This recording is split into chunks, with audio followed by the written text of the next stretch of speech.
na tugomi ministre wage ale tumbe Kidal keba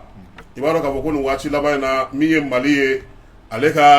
a tegano bla accord mina 2015 o accord kono na wale ali hukumu kono na geleyaw dona barala miye sema mogo ye ulu ya yira ka foko ulu sentuna na ye a barala ko fo ulu nu gouvernement ka benga kuma kelen fo o kode se fe sema mogo kono ku yira mine accord bara bela jirena Ismaël wage ale mbe beni kenya ministre ya ko bale bulu ale tara Kidal ka ofe asele ye miye Kidal kono na bi ko ku sema renye mabe mambolo o algabas ag intalaye o ya le kumbe akon tara pangol na so atara pangol na so pangol te wa jigina pangol jigi kene munga ministre pangol jigi kene kuram la Kidal aka pangol jigina o de o pangol jigi kene fana o makuru mo kar folo sabula ministre ya baradam na aw bela jile hakili wala bubu sise ga takalla ka bubu sise to premier ministre ale tara wuli ka joke ka fo ko kan bara telia pour que pangol wala ga se ga jigi Kidal konnana pangol min tara ni wage avion civil do avion militaire tere civil de tara na yo koro ko pangol jigi kene min blana Kidal ka o fe a pangol jigi kene akai folloy flana muye akumera yoro mina jekulu marafatu munu kumbe ulu bala jere kuma kana ka ministre ma fana tumbe miye ministre ye alabene mamna ka ko bala jere ke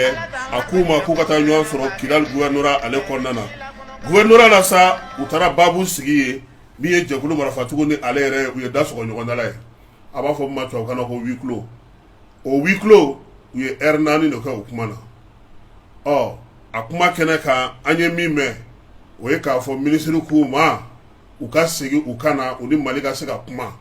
ukana banka na ko uni Mali be kuma nu tara je dugula abe laba uni Mali on ka kuma ya were Malien ye ukanu yere fusa oma na ma min soro an yere bolo o tena sega ka kofa kuma etugunu ko obna na nyina bo jamana ore sina sega no nyina bo o temele ko fe je kulu marafati were be no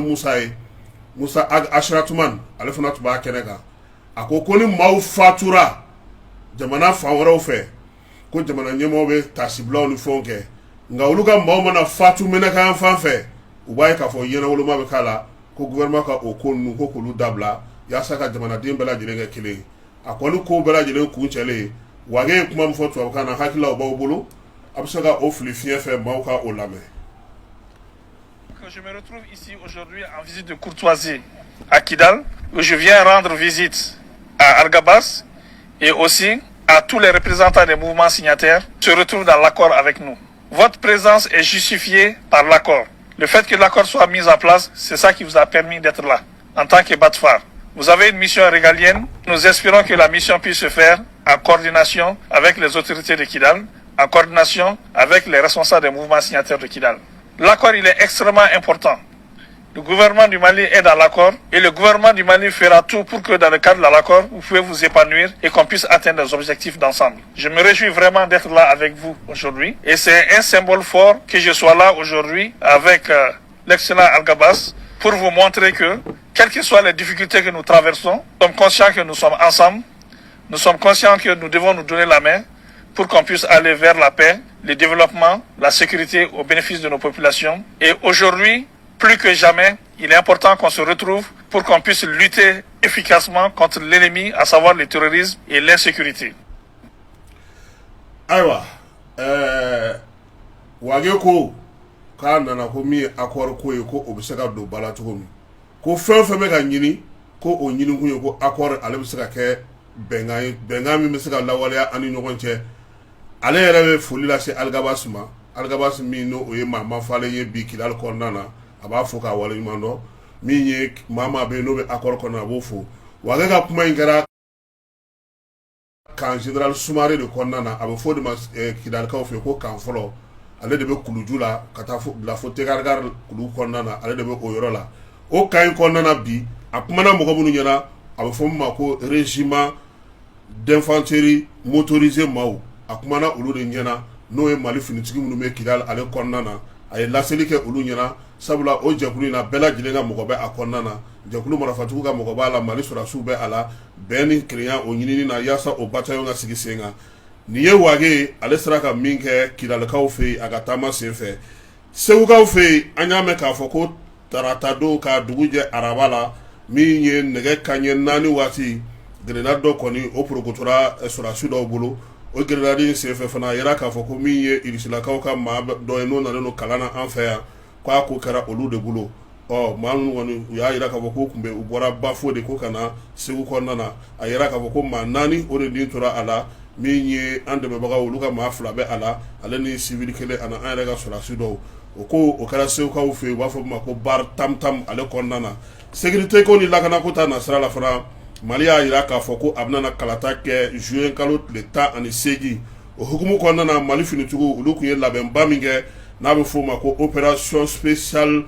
Tilekura ko o baaraw olu daminɛna Tilekura in sigikun ye min ye kalata k'a daminɛ a dɔgɔfɔli la fo ka taa se a k'u foli ma n'a jaabi bɛɛ lajɛlen bɔli o ye o baara ye min ye DIRPA ɲɛmaa ye n'o ye Sulemani ye ale de y'o kibaruya lase o don ko a ka kibaruya di la min kɛra u ka kalo o kalo bɛ kibaruya min di kunnafonidilaw ma wa Tilekura in n'ale wulila k'a jɔ ka ban dan t'ale la dɛ ale bɛ taa Mali fan bɛɛ sabula a kɛkun ye ka kalata k'ale de labɛn hakilila k'a fɔ min ye jamanakuntigi ye Asimi ale tun y'a fɔ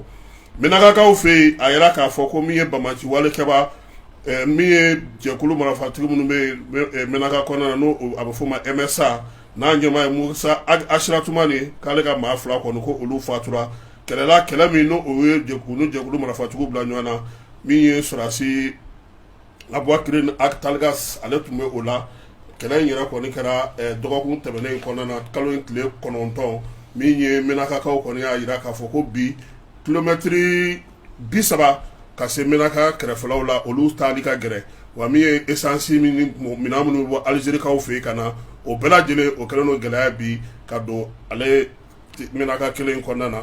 sabula jɛkulu marafatigi ninnu kɛlen no ka wulikajɔ min boloda o kɛlen no ka dugu fan caman minɛ donda dɔw bɛ maa tɛ se ka taa olu fɛ hali n'o y'a sɔrɔ dugu kɔnɔna na bi Mali finitigiw olu kɛlen no ka lakana sabati ani Bamaci jɛkulu minnu tun bɛ kɔrɔlen n'u tun ye marifa ta n'olu bolo dilen no ɲɔgɔn ma fo ka taa se Général Gamu ale ka bolofara mɔgɔ ma n'o ye Gacha ye olu kɔni kɛlen no ka Menaka dugu kɔnɔna kɔni lakana baaraw kɛ a n'a lamini bɛɛ lajɛlen nka k'a fɔ k'i bɛ bɔ Menaka da fɛ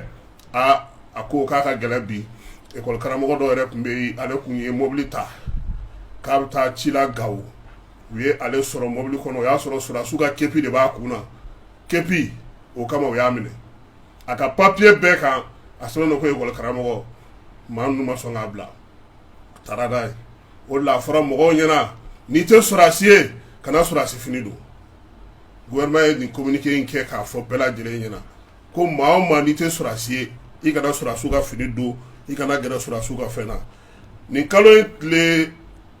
de la n'i ye a ko ta k'a jateminɛ i b'a ye k'a fɔ ko Mali ale yɛrɛ ni nin josariya jamana ninnu ni ɲɔgɔn josariya lafasaba ninnu ni ɲɔgɔn cɛ ka taa u ka josariyaw walima baara kɛrɛnkɛrɛnnen minnu b'o kɛ finitigilakaw ka ko la u bɛ to ka ɲɔgɔn ye tuma caman o jɛkulu la min ye AMDH ale b'a la CNDH n'o b'an fɛ o b'a la Amnesty International Human Rights Watch fo ka taa se jɛkulu kɛrɛnkɛrɛnnenw ma minnu bɛ yen nka Mali a kilo kelen da kelen a m'a fɔ fiyewu ko ninnu ye sariya système minnu sigi sen ka josariya la hukumu kɔnɔna na ko ale b'o sɔsɔ o de la wulikajɔ min kɛra Murakaw fɛ yen finitigiw y'a yira k'a fɔ olu y'a ye k'a fɔ waati jan Mura min ye Katiba di Masina ye ale tun dagalen don yen wa fana o tun bɛ mun kɛ o ye ka to ka na ɲɔgɔn yew kɛ min ye Bamaci walekɛbaw ye k'olu ko kolokolo Amadu Kufa n'a ka maaw minnu fɛnnen don olu de tun sinsinnen don dugu in kɔnɔna na o de la dimanche mars kalo tile 27 min ye sugu dɔ senfɛ Murakaw fɛ yen min ye Bamaci walekɛbaw ni Nijuga walekɛbaw ye u caman de tun ye layidu ni ɲɔgɔn ma ka weleli kɛ yaasa min ye finitigilakaw ye u bɛ se ka olu dangari olu la cogo min na o weleweleliw olu bɛɛ lajɛlen tun bɛ bɔlɔlɔ siraw fɛ maa caman tun ye i sen don o la wa fana u tun y'a yira fana k'a fɔ ko kɛnɛ in kan u tun ye jaka minnu sɔrɔ u kan ka taa olu tila o waleya ninnu bɛɛ lajɛlen de tɛmɛnen kɔfɛ Mali finitigiw y'a jateminɛ k'a fɔ ko fo u ka wulikajɔ kɛ yaasa min ye nin ko in ye u bɛ se cogo min na k'a dangɛnɛmaya yaasa ka a ko nkalon n'a tiɲɛ k'olu bɛɛ lajɛlen dɔn ka bɔ ɲɔgɔn na novembre avril kalo tile 9 san 2022 san na min ye kiiri kɛrɛnkɛrɛnnen tigilamaw olu taara kɛnɛ kan Mopti ale parquet o yɛrɛ taara kɛnɛ kan olu ye sɛgɛsɛgɛli minnu kɛ u y'a yira k'a fɔ diɲɛ bɛɛ la k'a fɔ ko nin waati in na waliya minnu kɛra murakaw fɛ ni maaw ni bɔnɛna a ko la a ko kɛra sira minnu fɛ o fanba o bɛ tali kɛ josariya ale hakɛw kɔnɔna na ka kɛ ni finitigiw ka wulikajɔw ye wa fana k'a yira bɛɛ lajɛlen na k'a fɔ ko waliya min kɛra murakaw fɛ n'o ye Mali finitigiw ye wulikajɔ kɔ o la o fɔra maa caman fɛ sabula a nana ni basigi ni lafiya ye maa minnu fatura a kɛnɛ kan u y'a yira k'a fɔ ko min ye bamaciwale kɛbaw ye olu de tun ka ca a la murakaw fɛ min ye waliya in ye finitigiw ye wulikajɔ minnu kɛ maa minnu fana bɛ yen ne olu fana ye sɔsɔliw k'a ko la gendarmenakaw tun ye olu maa dɔw minɛ k'olu lasago yɔrɔ la i n'a fɔ minnu tun ye ninjuguya wale ta ka ɲɛsin maaw ma o bɛɛ lajɛlen kɔfɛ fana u tilara k'u bila ka na sewarekaw fɛ yen sɛgɛsɛgɛliw olu hukumu kɔnɔna na sariya ko ta na sira fɛ nka min ye maa kɛrɛnkɛrɛnnen minnu bɛ yen n'olu kɔni kun sigana kun kɛra olu la olu labilara ka na Bamakɔ kɔnɔna na o bɛ kiiri tigilama olu ka bolo kan nin waati in kɛnɛna na fana finitigiw u y'a yira k'a fɔ ko olu yɛrɛ ka josariya lafasabaw ani Mali yɛrɛ justice olu ye wulikajɔ caman de kɛ yaasa mɔgɔ bɛ se ka faamuyali kɛ mura ko la cogo min na k'a dangɛnɛmaya bɛɛ lajɛlen ye o kɔfɛ AMDH ɲɛmɔgɔ min b'an ka jamana kɔnɔ n'o ye Maître Mokhtar ye ale ye laseli kɛ laseli min senfɛ a ye ɲɛfɔli minnu kɛ nɔgɔ bɛ bɔ kuma na pewu bɛɛ lajɛlen b'a faamuya k'a fɔ ko min kɛra an ka jɛ an ka Maître Mokhtar Mariko ale lamɛn a ye laseli min kɛ mura waliya in sɛgɛsɛgɛli jɛnsɛgɛli josariyaw fɛ olu ye min kɛ a ko la AMDH josariya jamana min sigilen josariya jɛkulu min sigilen don an ka jamana kɔnɔ a ko maa cogo dɔ min ye baaraw ye u ye jo d'a ma parce que u yɛrɛ ko o kɔrɔ ko olu yɛrɛ bɛ sigana na hali bi k'a dɔn k'a fɔ ko u ma se yen nka baara min kɔni bɛ ka kɛ mura Mali fana bɛna n'a ka communiqué kɛ n'Ala sɔnna a ma min mana bɔ o kɔnɔna na kiiri tigilamaw ye baara minnu kɛ u bɛna da Laginɛkaw fɛ yen ko mercredi tɛmɛnen min ye karaw ko kɛra ye denmisɛnnin dɔw ko olu fatura ale josariya kelen tigilamaw b'a la tuguni ko ko fana sɛgɛsɛgɛ min ye Nizɛrikaw ye olu ka finitigiw y'a yira k'a fɔ ko Boko Haram bamaciwale kɛba maa 1000 ani 397 ko olu kɔni sera ka tɛgɛ da olu kan u bolila ka bɔ Boko Haram fanfɛla la k'u kunda olu kan bi Niger jamana ɲɛmaaw y'a yira k'a fɔ ko ni wulikajɔ ma kɛ fiyewu Boko Haram kɛlɛkɛden minnu bɛ ka taa don olu fɛ yen u bɛ sɔn ka na kɛ degunba ye olu fana ka jamana falen n'o sɔrɔsiw la jɛnsɛrɛgɛnna Bamako kasobonba ɲɛmaa y'a yira k'a fɔ n'o ye Colonel Adama Gindo ye k'a yira k'a fɔ ko waleya cɛjugu kɔni bɛ kɛ kasobon kɔnɔna na nin waati laban ninnu na fana u y'a ye k'a fɔ min ye drogue kow ye o ko bonyanen don kosɛbɛ k'a fɔ min ye drogue ye ale kɔni sugu wulilen don kosɛbɛ kasobon kɔnɔna na o de la alamisa tɛmɛnen mai kalo tile 11 n'o ye kunu ye u ka wulikajɔ dɔ kɛra kasobon kɔnɔna na u taar'u bolo da drogue kan drogue min sɔrɔla kasobon yɛrɛ kɔnɔna na ɲinan fana u y'a yira k'a fɔ ko maa caman de kɔni bɛ yen olu ka drogue kow bɛ ɲɛnabɔ kasobon kɔnɔna na Colonel Adama Gindo ale n'a ka cɛdenw kɔni y'a yira k'a fɔ ko maa o maa kɔni bɛ yen n'o b'o baara ninnu kɛ ale ni drogue n'a tɔw k'olu dogo kasobon kɔnɔna na u bɛna na min ye téléviseurs ni écrans ye ka taa se minɛn wɛrɛw ma u bolola minɛn wɛrɛw ma u bɛna na sɛgɛsɛgɛli kɛ k'a lajɛ o kow bɛ se ka jateminɛ cogo min u y'a yira fana k'a fɔ ko waati laban ninnu kɔnɔna na fana u ye drogue dɔrɔn tɛ u bolodara fɛn caman kan min ye gulɔ o sen bɛ o la ka taa se minɛn wɛrɛw ma minnu o tuma kasobonba kɔnɔna kɛra sugu ye sa ni nin bɛɛ bɛ sɔrɔ yen écran-plats ni kirikaraw ni ayiwa sisan ko olu kɔni kɛlen don ka wulikajɔ kɛ yaasa min ye Bamakɔkura lycée technique ye n'o ye kasobon ye u bɛ se ka baaraw yɛlɛma cogo min na u ka wulikajɔ olu bɛ se ka cɛsiri kɛ o la cogo min na ka dan siri nin ko ninnu bɛɛ lajɛlen na Ali 24 n'o o ye Badara Sajaja ye ale ka kibaruya ye nin ye Kitakaw fɛ yen u ka denmisɛnnin ɲɛmaa dɔ bɛ yen n'o o ye Kita cercle yɛrɛ kɔnɔna na ko u taara ale fa ka so kɔnɔ maa in a tɔgɔ ye ko Sagabari a kɔni su de taara ye a yɛrɛ ka so kɔnɔna na waleya cɛjugu in kɔni kɛra mercredi fitirimagɛ waati Kitakaw fɛ yen commune min kɔni don sa o ye Gandugu ye min ye furakɛli kɔni ye maa caman b'a lakodɔn sabula maire ya jɔyɔrɔ o bɛ a bolo Gandugu kɔnɔna na wa fana maa minnu fana denw fana bɛ a bolo kibaruya in kɔni sɔrɔla maa minnu fɛ o ye duguladenw ye k'a yira k'a fɔ ko waleya cɛjugu in kɔni a kɛlen don bi ka siganaba wuli min ye a fara maa minnu fɛ o ko kɔni bɛɛ lajɛlen ma se ka ɲɛdɔn fɔlɔ Kitakaw hakilila ka bɔ kibaruya ninnu yɛrɛ bɛɛ bɛ nin kalama min kɛra Kitakaw fɛ yen funaɲani kɔni n'o o ye u ka jeunesse ɲɛmaa ye o y'o bɔnɛ a nin na Kucalakaw fɛ yen maa dɔw bɛ yen ko olu bɛ bin mɔbiliw kan min ye mɔbili belebeleba ninnu ye olu bingalikɛla dɔw tɛgɛ sira ka da olu fana kan maa minnu don kɔni maa 3 don u yala k'a fɔ ko maa bɛ k'u profiter terrorisme ninnu fɛ de koyi an ka dugutaa mɔbiliw u b'olu kibaruyaw de ta ni telefɔni ye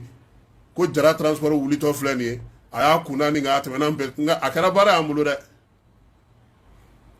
min ye Kucalakaw ye olu kɔni sera k'u bolo da o mɔgɔ dɔw kan a yɛrɛ k'a fɔ ko a camanba olu bɛ sɔrɔ kurikaw fɛ yen kuri polisiso ale ni Kucala olu ka wulikajɔw o y'a to u sera ka maa ninnu kɔni k'u bolo da u dɔw kan wa fana k'a fɔ maa minnu bɛ u bolo n'olu bɛ kibaruya ninnu di car place ni fɛnw na u bɛ ka olu de ɲini nin waati in na min ye bamaciya walekɛbaaw ye olu nɔrɔbɔbaga dɔw fana bɛ a la sabula denmisɛnnin caman bɛ nin waati in na k'olu kun taara bamaci walekɛbaaw nɔfɛ musaka ko ani baloko gɛlɛya y'a to olu de seginna ka na u bɛ ka na nin jan ninnu da u bɛ se k'u yɛrɛ labalo cogo min na fɛɛrɛ minnu b'u bolo dugujukɔrɔ mugu ninnu dilancogo ni fɛnw caman ka janw da mɔbiliw ɲɛ ko nin bɛɛ lajɛlen denmisɛnnin ninnu laminen ninnu na